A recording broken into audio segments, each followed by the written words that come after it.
So, hello people, this is your channel CTV and in this video we are going to do the questions of delta hedging। देखो हमने risk neutral probability approach और binomial model के तो question कर लिए हैं, अब हमें जो है डेल्टा हेजिंग के क्वेश्चन करने हैं। तो ऐसा है कि डेल्टा हेजिंग के लिए आपको डेल्टा पहले निकालना पड़ेगा, देन उससे फिर जो है एक हेजिंग स्ट्रैटेजी बनेगी, राइट।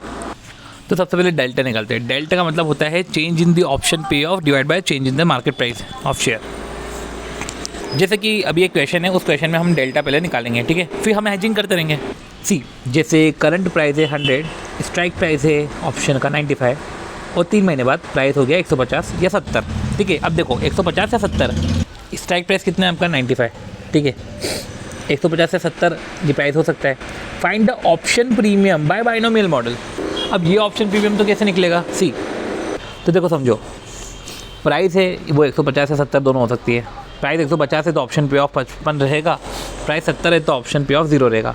तो पहले आपने डेल्टा निकाल लिया, तो वो हो गया 55 डिवाइड बाय 80, ये हो गया 0.6875। अब डेल्टा 0.6875 का मतलब क्या है कि एक कॉल ऑप्शन को राइट करना और 0.6875 शेयर को बाय करना, ठीक है। ये हो गई हमारी हेजिंग स्ट्रैटेजी। तो हेजिंग स्ट्रैटेजी क्या होती है कि जो भी डेल्टा जैसा भी रहता है, जैसे डेल्टा 0.5 है तो ऐसे केस में एक को तो आप राइट करोगे, एक कॉल ऑप्शन को 0.5 को बाय करोगे, तो ये आपकी हेजिंग स्ट्रैटेजी है, ठीक है। अब समझो ये हेजिंग स्ट्रैटेजी से अब पहले तो आपको प्रूव करना है कि क्या ये स्ट्रैटेजी सही है आपके लिए, और मैं बोल रहा हूँ कि ये स्ट्रैटेजी आपके लिए सही रहेगी। भले ही प्राइस 150 हो, भले ही प्राइस 70 हो, आपको प्रॉफिट ही रहेगा। तो चलो एक बार कैलकुलेट कर लेते हैं। सपोज करो शेयर का प्राइस हो गया 150, अब आपने तो एक कॉल ऑप्शन राइट किया था तो आपको तो हो गया नुकसान, तो आपको ऐसे केस में 55 का तो नुकसान हो गया, राइट। तो एक कॉल ऑप्शन राइट करा है तो मतलब कि सामने वाला उसको एक्सरसाइज करेगा, और सामने वाला एक्सरसाइज करेगा, उसको 55 का प्रॉफिट होगा, तो आपको 55 का नुकसान है। वो फिर आपने 0.6875 को बाय भी किया है। अब बाय किया है तो क्या, आपने 0.6875 को बाय किया है, मतलब अभी 155 पे आप उसको बेचोगे, ठीक है, 150 पे आप बेचोगे, और जब आप उसको बेचोगे तो आपको मिलेंगे 103.125, ठीक है। तो आपका टोटल प्रॉफिट कितना हुआ, वो 48.125 का आपको प्रॉफिट हुआ। दूसरा, अगर प्राइस होगी 70 और एक ऑप्शन आपने राइट किया है, तो ऐसे केस में आपको कोई नुकसान ही नहीं होगा, क्योंकि सामने वाले ने तो एक्सरसाइज ही नहीं करा। 70 होने पे कौन एक्सरसाइज करेगा ऑप्शन, ठीक है। पर आपने बाय करके रखा हुआ था तो आप उसको सेल करोगे 70 पे, तो 70 का 0.6875 करो तो आ गया 48.125, तो आपका 48.125। देखो दोनों केस में आपको पॉजिटिव इन्फ्लोज आए, ठीक है। ये आपकी स्ट्रैटेजी हो गई, स्ट्रैटेजी से सब समझ में आ गया। पर ये जो स्ट्रैटेजी है ये 3 महीने बाद की रहेगी, ठीक है। ये स्ट्रैटेजी है, इसका रिजल्ट जो है ये 48.125, ये 3 महीने बाद का है। अभी हमको क्या करना है, तो टुडे आप क्या करोगे, टुडे सबसे पहले तो एक कॉल ऑप्शन राइट हुआ था तो आपको प्रीमियम मिलेगा।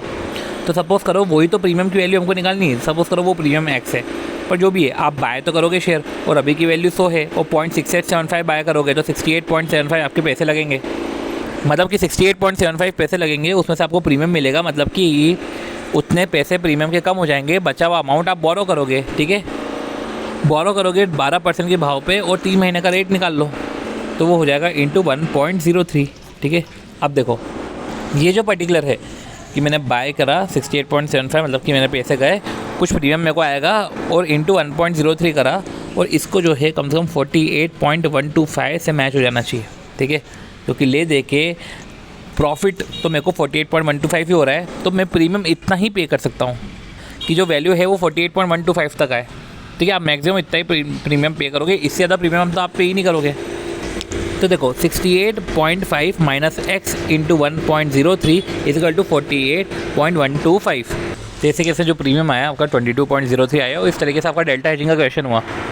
ले दे के करना क्या है, डेल्टा निकालना है, फिर एक स्ट्रैटेजी बनानी है। स्ट्रैटेजी तो आपको पता ही होगी, फिर उससे आपको उसको प्रूव करना है, और एक टुडे आज की हालत में क्या होगा वो आपको बताना है, और आज की हालत से आपको प्रीमियम निकालनी है। अगला क्वेश्चन है 13B। क्या है, देखो करंट मार्केट प्राइस है 70, जो इधर 90 होगी या 50 होगी, ठीक है। कॉल ऑप्शन का स्ट्राइक प्राइस है 66 रुपये, वो एक्सरसाइज प्राइस है, और ये 1 साल का कॉल है, ठीक है, और 10% इंटरेस्ट है। तो देखो क्या लिखा हुआ है कि 70 का वो 90 हो जाएगा या 50 हो जाएगा, स्ट्राइक प्राइस 66 है, 1 साल का कॉल ऑप्शन है, रेट ऑफ इंटरेस्ट 10% है। अब उसको एक रेप्लिकेट पोर्टफोलियो बनाना है, और रेप्लिकेट पोर्टफोलियो डेल्टा हेजिंग का दूसरा नाम यही है, पोर्टफोलियो रेप्लिकेटिंग मॉडल, ठीक है। And to maintain his pay off on the call option of 100 share, call option 100 share का। तो पहले तो वो बोल रहे हेज रेशियो निकालो, तो हेज रेशियो तो ईजी है यार, डेल्टा निकालो, change in option divide by change in market price. तो 70 से कभी 90 हुआ तो ऑप्शन एक्सरसाइज करेंगे तो बेनिफिट होगा 24 का, 70 से 50 हुआ तो नहीं करेंगे। तो ये देखो अब चेंज इन ऑप्शन 24 है और ये 40 है, 40 डिवाइड बाई 24, 24 डिवाइड बाई 40, तो 0.6 आपका हेज रेशियो आ गया। अब देखो आपने निकाला हेज रेशियो, अब निकालना है अमाउंट ऑफ बोरिंग, कितनी अमाउंट ऑफ बोरिंग रहेगी। पर सबसे पहले हेज रेशियो को जस्टिफाई तो कर लो। तो एक हेजिंग स्ट्रैटेजी, आपका हेज रेशियो 0.6, तो एक स्ट्रैटेजी क्या हुई कि एक कॉल ऑप्शन को राइट करना, ठीक है, और 0.6 को बाय करना। तो देखो जब शेयर की प्राइस हो गई 90, तो ऐसे केस में आपने तो राइट किया है कॉल ऑप्शन, सामने वाला एक्सरसाइज करेगा तो आपको 24 का नुकसान रहेगा, राइट। और आपने 0.6 शेयर बाय करे तो 90 इंटू 0.6 ये रहेगा 54।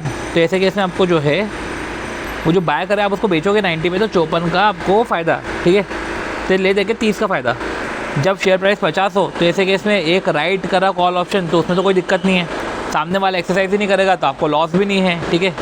और आप जो बेचोगे वो 50 पे बेचोगे, क्योंकि आपने 0.6 बाय करके रखे हुए थे तो आप 50 पे बेचोगे। तो ऐसे केस में जो है उसका 50 का 0.6, 30 का आपको प्रॉफिट है, दोनों केस में प्रॉफिट सेम।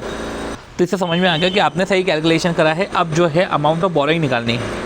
देखो आपने एक कॉल ऑप्शन राइट किया है तो आपको एक एक्स अमाउंट ऑफ प्रीमियम मिलेगा, रिसीव होगा, और आपने 0.6 बाय किया है तो 70 इंटू 0.6 एक तरीके से 42 के पैसे लगे, तो 42 माइनस एक्स, राइट, इतने पैसे, और उसको 70 से मल्टीप्लाई करो, क्योंकि 70 ऑप्शन है, ठीक है, सॉरी 100 शेयर है, तो 100 से मल्टीप्लाई करो और फिर इसको इंटरेस्ट रेट से मल्टीप्लाई करो, ठीक है। एक साल का इंटरेस्ट रेट कितना है हमारा 1.10, और इक्वल टू ये 30 होना चाहिए, और 30 क्या है, ये 3000 होना चाहिए। तो जब आप x के लिए सॉल्व करोगे ना तो आपको 14.73 आपका x आएगा, और इसको 100 से मल्टीप्लाई करोगे तो एक तरीके से प्रीमियम ये रहेगा। तो ये जो बोल रहे हैं अमाउंट ऑफ बोरोइंग, तो अमाउंट ऑफ बोरोइंग तो पता है आपको कितना है, 42 माइनस एक्स इंटू 100, ये अमाउंट ऑफ बोरोइंग है। फेयर वैल्यू ऑफ कॉल आपको पता है कि जो x आएगा आपका वो फेयर वैल्यू ऑफ कॉल है, और इसी cash flow position after a year, cash flow position आपको पता है कि जब एक्सरसाइज करेंगे तो क्या होगा और जब एक्सरसाइज नहीं करेंगे तो क्या होगा। दोनों केस में जो है आपको 3000 का बेनिफिट होने वाला है, ठीक है। तो ये जो भी अपन बात कर रहे हैं स्ट्रैटेजी ऑफ हेजिंग की, ये होता है इनका कैश फ्लो पोजीशन, या तो अपन ऐसा समझ लो cash flow position at expiry date. और फिर बात आती है फेयर वैल्यू ऑफ कॉल, तो मतलब एक तरीके से कॉल ऑप्शन की वैल्यू, मतलब प्रीमियम की वैल्यू पूछते हो। चलो अब आती है बात 13C। तो आप समझ गए हो कि प्रीमियम की वैल्यू को फेयर वैल्यू ऑफ कॉल बोल देते हैं, मतलब फेयर वैल्यू ऑफ ऑप्शन। बाकी जो हेज वाली पोजीशन है, जो स्ट्रैटेजी फॉर हेजिंग, वो जो हमको प्रूव करना रहता है कि वो आपके लिए बेनिफिट है, तो उसको अपन बोलते हैं cash flow position at expiry date. Delta को हेज रेशियो भी बोल देते हैं, राइट। और एक आखिर में आएगा एक्सपेक्टेड रिटर्न का कैलकुलेशन, कि एक्सपेक्टेड रिटर्न का कैलकुलेशन के साथ, जैसे आपने जो ऑप्शन वैल्यू निकाली ना, तो वो जो ऑप्शन वैल्यू आपकी आई है उसकी वैल्यू से आप कैलकुलेट करोगे एक्सपेक्टेड रिटर्न का कैलकुलेशन। देखो वो अभी अपन नेक्स्ट क्वेश्चन जो दयाल का क्वेश्चन है उसमें हम करेंगे। क्या लिखा हुआ है कि दयाल लिमिटेड ने interested in purchasing equity share, currently sale हो रहा है 600 पे, एक्सपेक्टेड कर रहा है कि प्राइस 780 चले जाएगा या गिरेगा तो 480 तक गिरेगा। एक्सरसाइज प्राइस जो है वो ये 3 महीने का है, और एक्सरसाइज प्राइस जो है वो 630 है, और ये 3 महीने का है। 780 पे जाने के जो चांसेस है वो 60% है, इधर के 40% है। तो समझो कि अगर जब 780 पे गया, ठीक है, और एक्सरसाइज प्राइस 630 है, तो ऐसे केस में 150 का आपको प्रॉफिट रहेगा, और ऐसे केस में जो है 90 आपका जो है निकलेगा। ये अपन बोल सकते हैं कि वैल्यू ऑफ ऑप्शन निकलेगा, पर ठीक है वो सब छोड़ो। अगर 480 रहेगा तो 0 रहेगा। मैं तो ये बोल रहा हूँ कि चेंज इन ऑप्शन कितना है, change in option in the sense कि चेंज इन ऑप्शन रहेगा 150 या 0। देखो 150 तक भी जा सकता है, 0 तक भी जा सकता है, ठीक है। 150 की अपनी प्रोबेबिलिटी होगी, 0 की अपनी प्रोबेबिलिटी है, पर चेंज इन ऑप्शन जो है बिफोर प्रोबेबिलिटी मल्टीप्लिकेशन आपको करना है, ठीक है। क्योंकि आफ्टर प्रोबेबिलिटी मल्टीप्लिकेशन हो सकता है कि वो 90 और 0 रहे, पर बिफोर, क्योंकि आफ्टर प्रोबेबिलिटी जब आप मल्टीप्लाई करोगे तो वैल्यू ऑफ कॉल ही आ जाएगा, पर मैं तो चेंज इन ऑप्शन बोल रहा हूँ बिफोर प्रोबेबिलिटी। तो ऐसे केस में आपका जो डेल्टा आएगा, वो जो अपन बोले हेज रेशियो, वो आपको 0.5 रहेगा। व्हाट डज इट मीन कि आप एक करोगे कॉल ऑप्शन को राइट और 0.5 करोगे शेयर को बाय, ये आपकी स्ट्रैटेजी रहेगी। तो आप इससे आप कैश फ्लो पोजीशन पहले आप निकाल लो कि सपोज़ करो कि अगर प्राइस हो गई 780, तो आपने तो कॉल ऑप्शन राइट करके रखा हुआ था, ठीक है। तो सपोज़ करो अगर 780 प्राइस हो गई, तो ऐसे केस में 150 सामने वाला एक्सरसाइज करेगा, तो 150 का प्रॉफिट होगा, आपको 150 का लॉस होगा। 150 इंटू 0.6 90, और रही बात है तो ये तो और आपने शेयर बाय करे तो आप उसको बेचोगे, आप शेयर बाय करे तो आप उसको सेल करोगे, और सेल कितने पे करोगे। सी मैं वापस बोलता हूँ कि अगर आपको जो एक परफेक्ट हेज चाहिए, ठीक है, तो आपने ये देख लिया कि 0.5 शेयर बाय करोगे, एक कॉल ऑप्शन राइट करोगे। अब देखो इसमें क्या है कि जब आपने एक कॉल ऑप्शन को राइट किया, 0.5 शेयर बाय करे, शेयर की प्राइस हुई सपोज़ करो 780, मैं अभी कैश पोजीशन बता रहा हूँ। तो ऐसे केस में आपने जब राइट किया तो सामने वाला एक्सरसाइज करेगा, उसको तो आपको लॉस हो गया 150 का, ठीक है। अब 150 को इधर 0.6 मत करना, क्योंकि इधर मैं वैल्यू नहीं निकाल रहा हूँ। अब अगर प्राइस हो गई 480, उसी ठीक है, आपने एक कॉल ऑप्शन को राइट किया, आपको 150 का लॉस हो गया और आपने 0.5 शेयर बाय करे थे, तो आप उसको सेल करोगे 780 पे, तो 780 इंटू 0.5 390 हो जाता है। तो ऐसे केस में 240 का अपने को बेनिफिट है। रही बात है जब 480 हो आपका, तो जब 480 होता है तो आपका राइट आपने एक कॉल ऑप्शन करा है, तो सामने वाला एक्सरसाइज नहीं करेगा तो आपको तो नुकसान है ही नहीं कुछ, पर आपने कुछ बाय करके रखे 0.5 शेयर, तो 480 इंटू 0.5 240, आप उसको सेल करोगे तो आपका 240 आएगा। तो एक तरीके से जो है बाकायदा आपका 240 बेनिफिट रहेगा। ये हुआ आपका स्ट्रैटेजी, ये हुई आपकी कैश पोजीशन। अब बात आती है कि ऑप्शन की वैल्यू क्या है।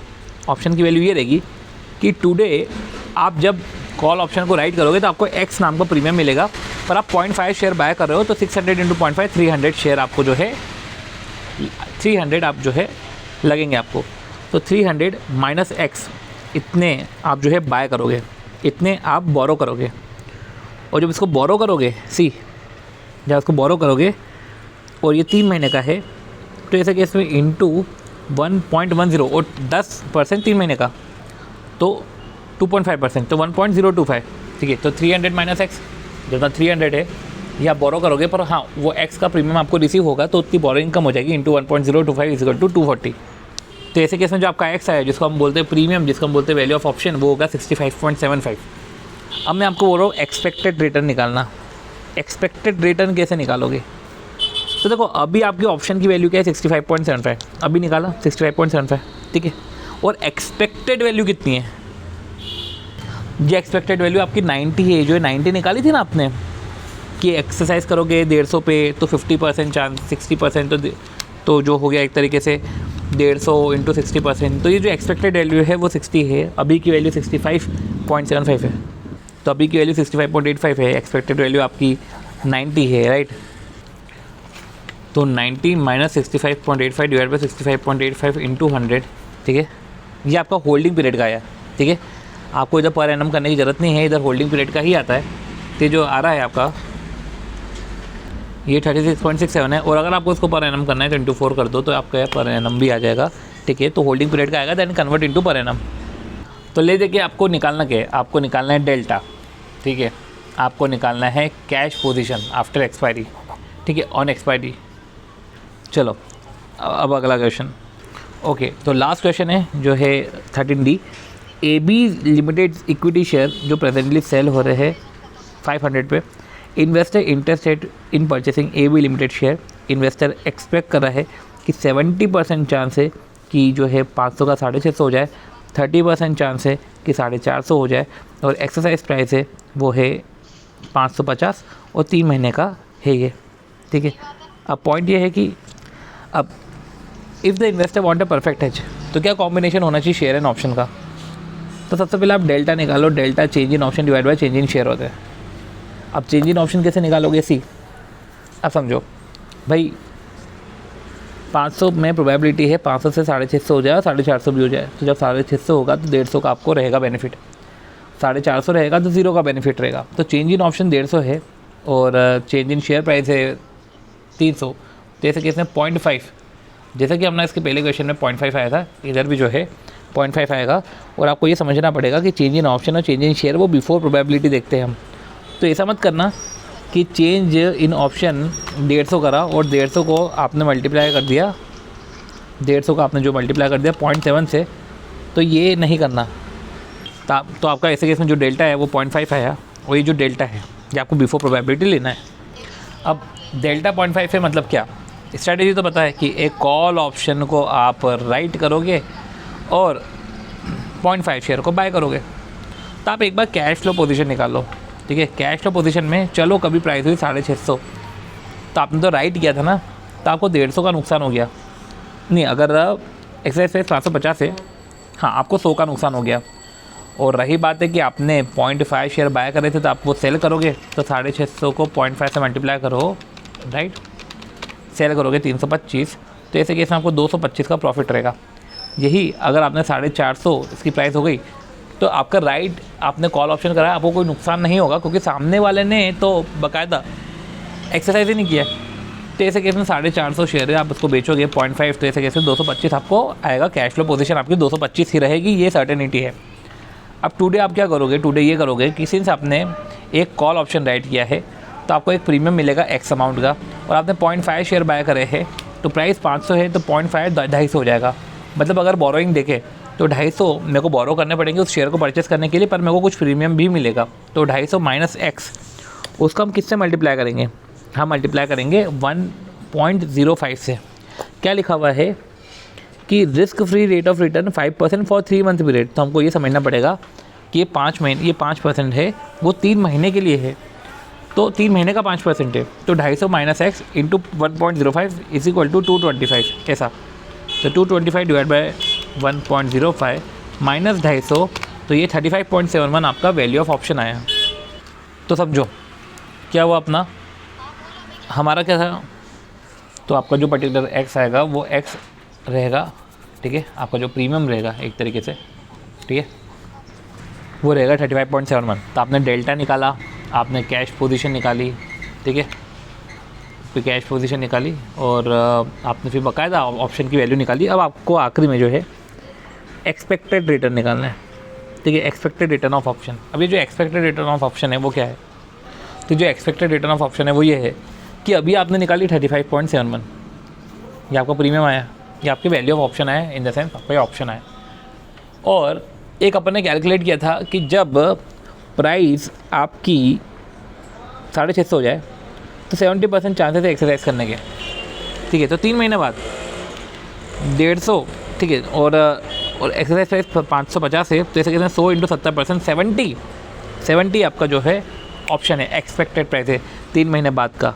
तो 3 महीने बाद का एक्सपेक्टेड प्राइस है 70, और अभी क्या है 35.71, तो 70 माइनस 35.71 डिवाइड बाई 35.71 इंटू 100, ये आपका 3 महीने का आया होल्डिंग, ठीक है, ये 3 महीने की होल्डिंग थी, राइट।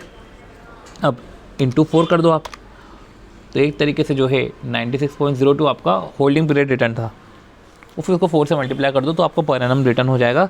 और इस तरीके से आपका कैलकुलेशन हुआ, और यही हमारा एक्सपेक्टेड रिटर्न है, जहाँ पे हम ऑप्शन वैल्यू आज की निकालते हैं और ऑप्शन वैल्यू एक्सपेक्टेड की निकालते हैं, एंड देन डिवाइड बाय आज की ऑप्शन वैल्यू इंटू 100, और फिर उसको फिर पर एनम में कन्वर्ट करते हैं क्योंकि अभी जो निकलता है वो होल्डिंग पीरियड निकलता है। और इस तरीके से हमारा जो है ख़त्म हुआ डेल्टा हेजिंग, या अपन बोले कि पोर्टफोलियो रेप्लिकेटिंग मॉडल। अब हमको जो करना है वो ब्लैक-स्कोल्स मॉडल करना है, ठीक है। तो मिलते हैं नेक्स्ट वीडियो में जहाँ पे हम ब्लैक-स्कोल्स मॉडल समझेंगे।